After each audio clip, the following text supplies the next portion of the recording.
Hello and welcome to Midwest Writers Room. Our mission is to encourage, educate, and celebrate writers of the Midwest. I'm Luella Schmidt. And I'm Ken Humphrey. Today's chapter break episode features Scott Eveloff and his latest publication, Do Not Resuscitate. Scott Eveloff, MD, is a pulmonary physician with 30 years' experience of treating seriously ill patients. He has appeared on The Dr. Oz Show, ABC's 2020, and Inside Edition. His insider's knowledge of the many ways to harm patients in today's hospitals as there are to heal them prompted this debut novel. Dr. Eveloff is an exercise fanatic, but loves evenings out on the deck with a good whiskey as well. He loves to travel, but hates cruises, and can often be found attending concerts of his favorite aging musicians. Boy, I'm relating a lot to Scott here. He is enjoying retirement with his supportive physician wife, spending time resuscitating plot lines instead of patients. He remains motivated by the comforting recollections of an uplifting childhood and by his late son, Andrew, whose boundless enthusiasm lives forever, like the characters he inspired. Well as identifying with Asian musicians, I'm identifying with the good whiskey on the back deck. So let's take a look at the book Do Not Resuscitate. Overworked intern Dr. Harry LINDMARK is suspected of a nefarious role when a young patient under his care dies unexpectedly, grotesquely. Visions of long-dead patients plague him, led by the specter of SYLVESTER MORROW, a brilliant but soulless physician who had died in the same hospital from a terrible medical mistake. Harry confronts an inconceivable reality. Forces from beyond death are exacting revenge on the living. He eventually uncovers the real reason behind the unholy turmoil. The dead don't mean to kill the living, they mean to escape the afterlife limbo they have been thrust into. Disguised as tragic medical errors, each code blue is an attempt to reclaim life by stealing into patients at the moment of death when a body lies vulnerable after its soul departs. The most evil of the dead, Dr. Morrow, gives an ultimatum after Harry foils previous attempts on his patients. Harry will provide his own body for Morrow's escape from eternity, or more patients and everybody Harry cares about will die. Harry resolves to sacrifice himself with hidden purpose. Ooh, that sounds pretty darn good. Scott, welcome to Midwest Writers Room. How are you doing today? I'm great, and I appreciate you having me. Thank you. You bet. Oh, we're excited to chat with you about this. So we kind of get where the story came about. I mean, it's kind of inferred in your bio, but if you can, take us back to the second the story essentially crystallized in your head. Was there some sort of tipping point or defining moment? No, actually, over 30 years, it's been a culmination of tipping points and defining moments. First, it's factored in by how many people literally and actually die of medical errors every day in the United States, actually around the world. Just medical errors brought on by hospitals, doctors, etc. So after having my own medical errors, unfortunately, occur, not to a lethal degree, but it just got me thinking how easy it is for medical errors to be performed when they're not when they're not medical errors. In other words, how easy it would be to purposely kill or harm patients and then make it look like medical errors, since medical errors are so common to begin with. And then I followed that up with all the resuscitations that I've unfortunately attended as a critical care physician. We saw the intersection of life and death virtually daily, people trying to die daily. And being a part of so many both failed and successful resuscitations, and knowing all the medical errors that could be performed in a hospital, and knowing, as your introduction said, that instruments of healing can be so easily turned into instruments of harm, that all together inspired the book that I created.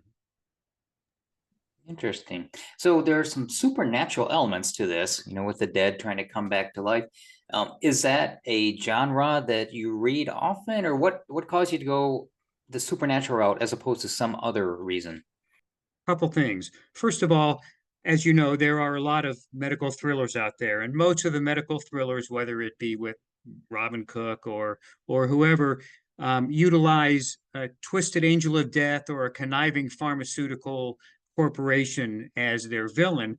I wanted to separate my story a little bit, and so I went away from the human aspect entirely into the supernatural, unseen, villainous villains. But also, I just enjoy supernatural stories. I love reading them. Whether it's Stephen King, of course, or Dean Koontz, or whoever. I like natural supernatural stories, and I like the fact that supernatural stories can really set your imagination completely free. So again, I incorporated my interest in the supernatural and the fact that I think hospitals in general are fertile ground for spooky supernatural settings, and incorporated that into my medical thriller.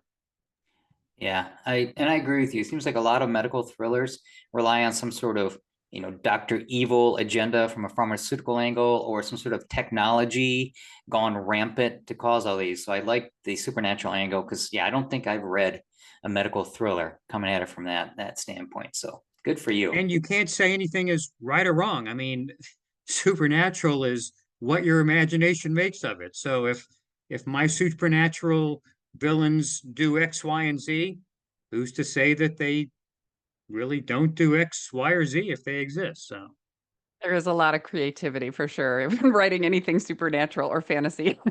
yeah, yeah. I was thinking about the term medical practice and how we don't remember all the time the fact that the word practice is in there, that we are humans and we screw up a lot, and that's all there is to it. You are absolutely right. And again, I've been on the receiving end of things. As a matter of fact, the protagonist in the story, Harry Lindmark, is an insecure, sort of bumbling, newly minted intern.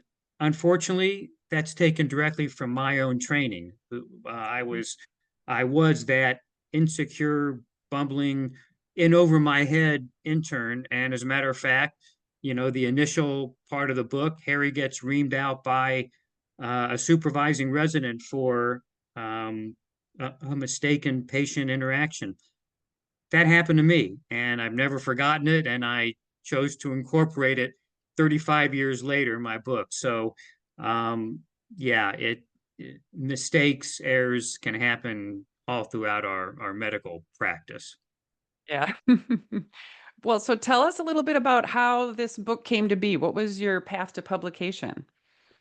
Um, it was very difficult, as I would expect most authors would tell you. I wrote it initially as sort of a therapeutic escape, both from the rigors of my medical practice in the ICU, but also at my son was born with a pretty devastating illness, and it took up a lot of time and caring, and so I wanted again a distraction or an escape. So that's how I initially started writing, is just as therapy. Then I got into it more, and I thought, wow, maybe this could be something. And for the next 15 years, I endured repeated rejections, revisions, and more rejections. But I used each rejection, which was actually very complimentary and advisory, as a stepping stone. And I used what they said. I revised it accordingly. And I went to a lot of medical conferences where I did one-on-one meetings with agents and editors. And after about 15 years of wallpapering my office with rejections and everything, I finally got it accepted. And I would imagine that's not too terribly uncommon a story.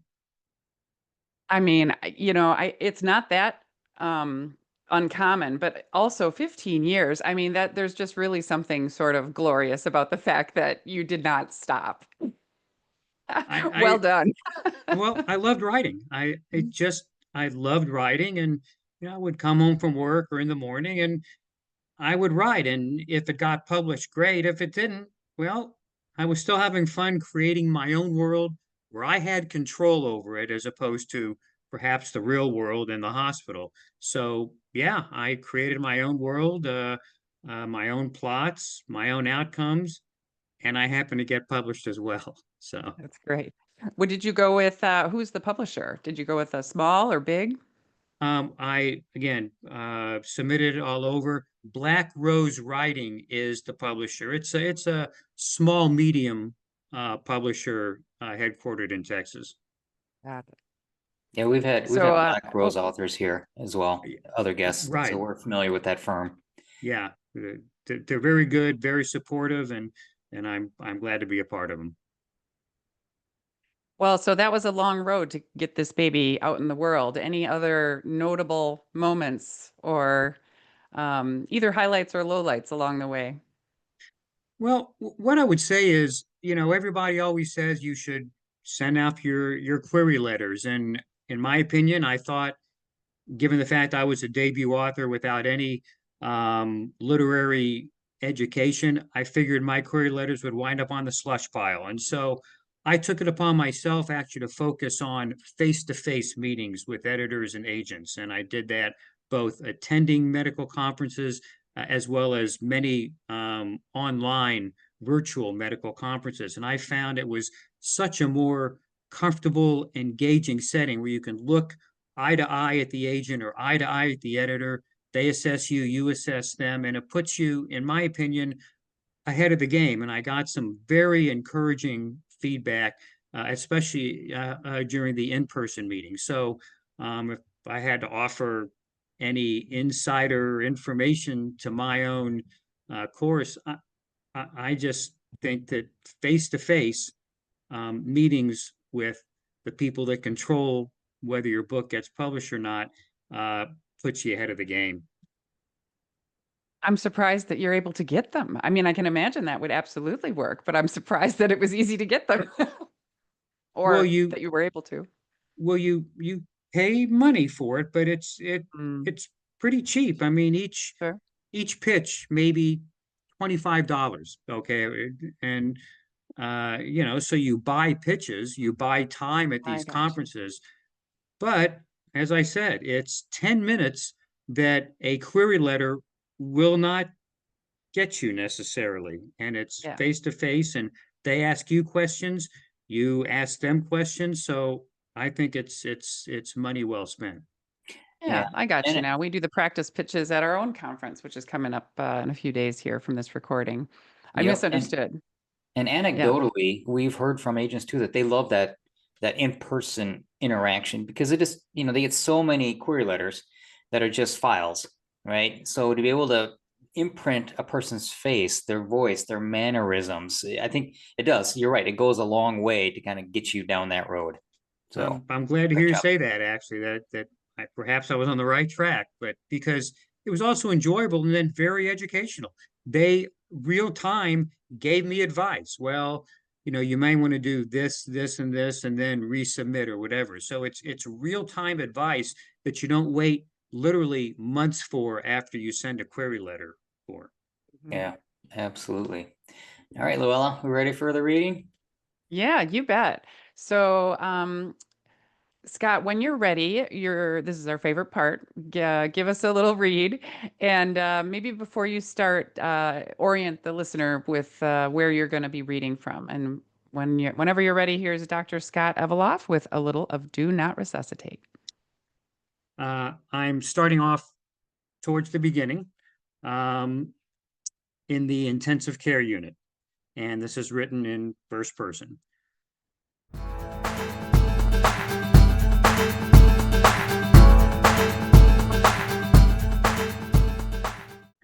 The young accident victim occupying intensive care unit bed 28 had either been a team captain in college or had shared an attractive gene pool with many sisters because I had to elbow my way through several shapely young women surrounding his bed.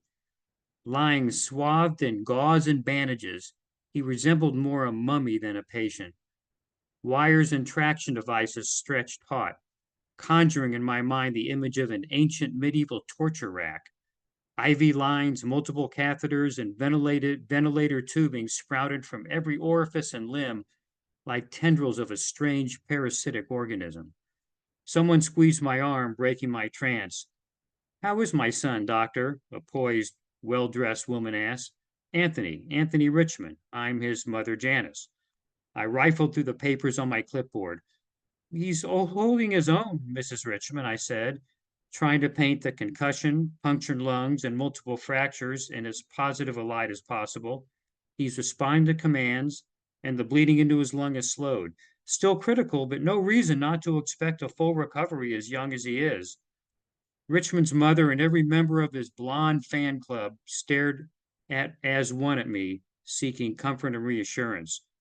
Was this mummified trauma victim's prognosis really that good? Only a few months out of medical school, I cleared my throat. I guess what I meant is a nurse wedged herself through the crowd. Dr. LINDMARK, Dr. Bethany wants you in bed 5 right now. I'll be right there. I offered Mrs. Richmond as confident a smile as I could muster. I really think your son will be okay. We'll obviously be watching him closely. I glanced once more at her son. Pumps pumped, the ventilator breathed, the monitor monitored, all steady, all working in concert to keep bed 28 alive. Nothing out of place. Something I'd heard earlier nagged at me, but I shrugged it off, squeezed his mother's hand, and hurried off to Dr. Bethany in bed 5. A little later, I opened my eyes as cold wrapped around me. A pale face glared at me from across the room. A dainty goatee framed a thin-lipped slash of a mouth. His eye sockets were empty, just 2 bottomless pits. He glided away without even a whisper of rustling clothing breaking the silence of the room, and the cold left with him. I shook my head, wondering when the dream would end. A faint light flickered from another corner. I squeezed my eyes shut like a terrified child in a room full of shadows. When I risked opening them, a teenage boy stood in the corner. His head swiveled in my direction. Only blank white existed where his eyes should have been. He blinked once, twice, then dark pupils appeared, staring hollow and piercing at the same time, not like that other vision. He approached me, not really walking, but just gliding. Pale, twisted arms reached out. His hands touched my neck. A scream stuck in my throat. The hands tightened, shaking me, strangling me. Dr. LINDMARK! Hey, Doc, Harry! I bolted upright, clawing at my throat. Dr. LINDMARK, it's me, it's Eva. The IC nurse stopped shaking me. Wake up, Harry. Sorry to wake you, but it's okay, Eva, it's okay, I mumbled. On call in the ICU, and all I could do was fall asleep and dream nightmares. I rubbed where Eva had shaken me awake. No, it's not okay, Dr. LINDMARK. Her tone was urgent. Dr. Bethany needs you in the ICU. Richmond's coding. I leaped out of bed and threw my lab coat on over my scrubs. Richmond? Who the hell was that? What bed? The little demented lady with heart failure? The diabetic with pneumonia and kidney failure? A roll call of bed numbers and diagnoses blended together as I bolted out of the call room. Thank God Bethany was already there. Of course he was there. I was only an intern on my first rotation out of medical school in the damn intensive care unit, no less. I rounded the corner, and the blur of thoughts screeched to a stop. A crowd of nurses spilled out of a far room. A red light, the emergency light, flickered above the doorway of bed 28, whose mother I had comforted and reassured. I elbowed my way into the room. Bethany stood at the foot of the bed, barking orders to nurses, therapists, pharmacists. A heavy-set nurse pumped on the boy's chest with grim determination. What happened, Dr. Bethany? I asked, shaken by the surrounding turmoil. You tell me, LINDMARK, he's your patient. He was okay when I went to bed, I stammered. Bethany's words spewed in a torrent and his eyes darted from monitor to monitor. I'm impressed you feel multiple long bone fractures, internal bleeding, 2 punctured lungs, and blunt head trauma is okay, Dr. LINDMARK. I guess you'll stay awake when things get really serious, huh? He looked up from the monitor to the nurses milling around the bed. Where are those stat labs? Make sure the fluids are running wide open. Still getting breath sounds on both sides? A nurse pushed a sheet of paper at him. Better look at this, doctor. Hold compressions, check for pulses, Bethany barked while scanning the paper. No pulses, doctor, another nurse declared after several agonizing seconds. He kept pressing on a large artery in the boy's groin, searching in vain for any throb of life. I swiped away the sweat erupting on my forehead. He had been doing okay. He had been stable, all things considered. Bethany scratched his scalp with both hands as if trying to put out the fire of his red hair. Damn, resume CPR, he commanded. LINDMARK, what's the normal range for blood sugar? It's 80 to 120. Give him an amp of T50 now. No, make it 2 amps. He needs as much sugar into him as possible, Bethany said without turning away from the bed. Then why the hell is his blood sugar 10, LINDMARK? 10? 10? I don't know, sir. I wasn't. Should I shut off the insulin drip then? A nurse asked, her hands running up and down the jungle of IV tubing. Bethany glared at me as he answered. Insulin drip? His words changed from rapid fire staccato to an icy growl. His face reddened until it became impossible to see where his red beard stopped and the crimson of his face began. One hand resumed the odd scratching and rubbing on his head. An insulin infusion? Of course, shut off the damn insulin drip unless you'd like to try for a new world record of most severe brain damage caused by a wrong medication. He exhaled a long, exaggerating breath and then said, start a D10 drip. He glared at the nurses. Hold compressions. A long silence. Then, no femoral pause. No carotid pulse. God damn it, Bethany muttered, his voice raised to a strident pitch as he spat out staccato orders like bullets. I stood rooted in place, a petrified spectator of the turmoil running around me. I wanted to run away from all the orders, away from the steady thumping of the boy's body against the bed as nurses continued their chest compressions like they were trying to beat the life back into him. His mother was probably resting peacefully at this very moment because I had told her everything would be okay. I dared a glance at the boy in the bed, my patient. His eyes were wide open, the whites swollen and engorged with blood. His skin was blue. A thin trickle of clear fluid ran from the corner of his mouth. All right, everyone, we're going to do this one more time. Bethany's declaration was terse, emotionless, and jolted me as if he had screamed the words. Check for pulses.